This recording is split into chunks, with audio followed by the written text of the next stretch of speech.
So I'm not sure if any of you actually realize what I'm about to say is true or not. I don't really care.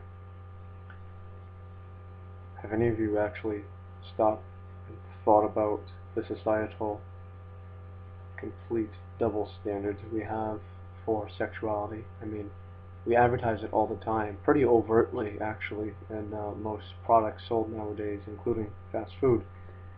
So why is it that when some middle-aged housewife wants to pick up some literary smut like 50 Shades of Grey, has to be ashamed of that? I mean, pornography itself is smut. That's where the name smut comes from. I believe it's from that very thing.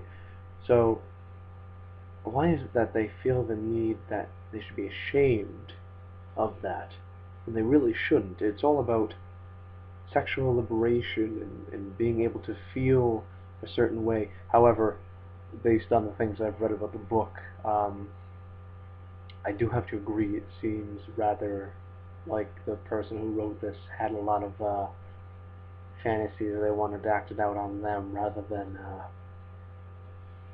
anything actually pertaining to reality. We performed an experiment at my job today. We uh, we opened random pages in the book, and every sentence we found just progressively got more strange, if you would. So, yeah, my line was, he placed his fingers inside her very moistly and took them out, licked them, and said, "Oh, you're so salty. I like that." But anyway, so we have a double standard for that, yet we don't allow our children, some people don't allow their children to learn about what a penis and vagina do when they're alone together, and if the boy and girl happen to like each other, or in some circumstances, boy and boy or girl and girl, you know, how is that okay? And on top of all this, as a guy, personally, why is it that we find buying condoms to be so strange and awkward? I mean, it should tell you yourself and the people that you're buying it from, hey, I'm getting laid, and you possibly may not be. I mean, yeah, that's a kind of selfish way to look at things, but however, you have to consider the confidence level in buying said condoms and buying said books and porn and whatever else you want. I mean, I understand you don't want porn at Walmart, although I wouldn't be surprised given the circumstances that Walmart has had some issues with employees and those kind of issues before, with handguns and all that stuff. So, yeah. Uh, I don't know why people are ashamed of buying condoms and of buying essentially literary porn.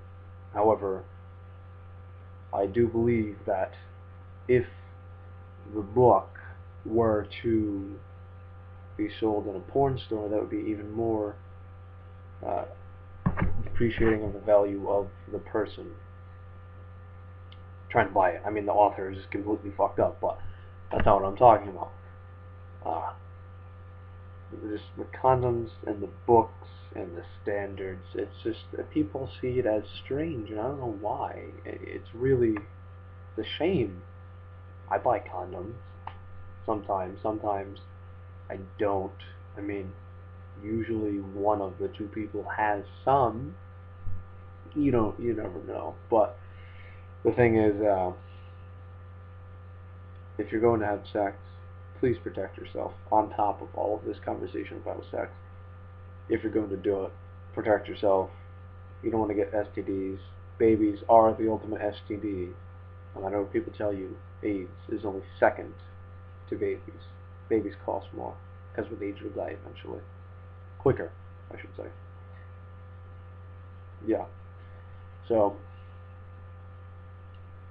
societal standards dictate that for some reason, even though sex is overtly in front of us all the time, news, TV, internet, that it's not okay to express your sexuality in reality.